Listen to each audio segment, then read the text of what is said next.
Welcome to our quick Oracle Middleware Manager demo. Once you've logged in, head to the Projects section to create a new project. Projects are great for managing multiple customers, projects, datasets, or just storing historical work. Click Activate on the app, read the terms and conditions, and agree of course if you agree to them. For the purposes of this demo, we'll upload data from the standard Oracle LMS collection tool, which generates an archive for each Fusion Middleware server, which we will leave in its archive format.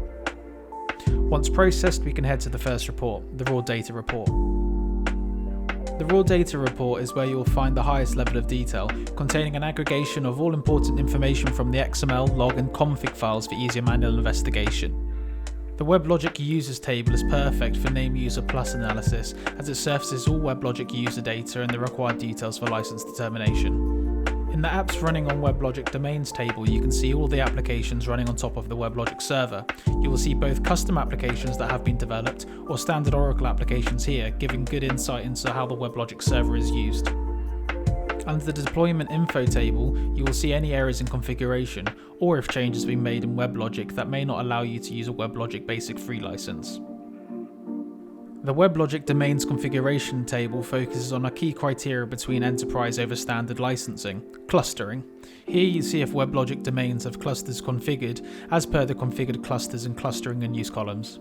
The raw components section is what we use for recognition and product bundling, which you could compare to the add and remove function for Windows but in the context of Fusion Middleware. Lastly, we have the Weblogic Registry.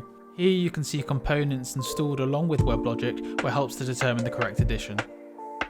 The next report is the Deployment Report, which gives you insight into how you're using Fusion Middleware after bundling and recognition has been applied.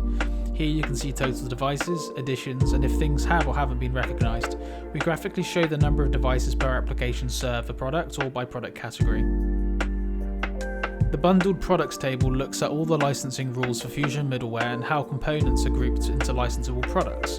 We identify and group products that are mapped together or have dependencies to one another, and try to cover as many products as possible under one grouping for optimal licensing.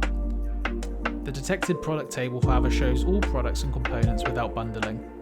The last table shows Weblogic deployment errors similar to that of the previous error report, in that it shows any issues in using Weblogic Server Basic and the reasons why. Lastly, we have the Consolidated Report, which combines the software deployment data with the underlying hardware data to calculate the actual number of licenses required on a processor basis, both as separate or bundled component requirements.